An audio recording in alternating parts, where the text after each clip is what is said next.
Ascoltate bene, la storia è così. È di una tipa che ho conosciuto qui. Ha preso il mio cuore e poi l'ha buttato giù, andando in giro con chi la portava su. Mamma mia, è così.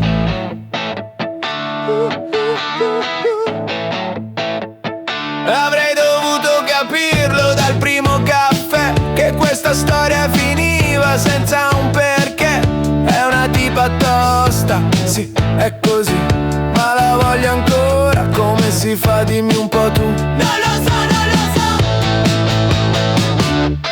Tutti la cercano, tutti la vogliono. La Sara senza freni, la vedi a lungomare. Tra tutti i ragazzini, sempre su quella Vespa, bella e fresca. Tutti la vogliono, la Sara senza freni.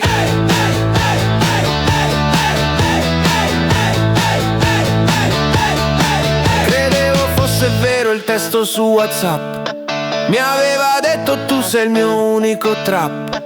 Ma lei è come l'estate che va, vive veloce, va in gira per la città e non risponde, non ha più voce. Dal club alle piazze è sempre l'ultima ad uscire.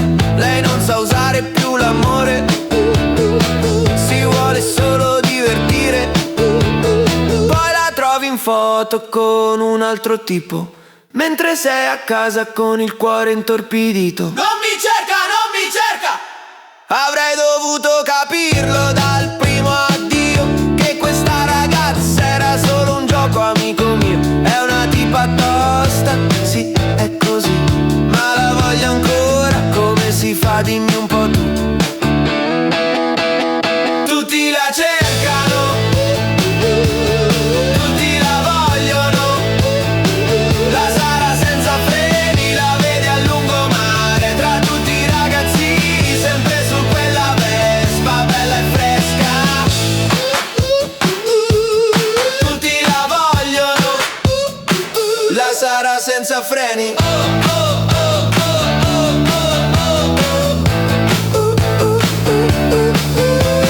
Cosa posso fare? La notte è fredda.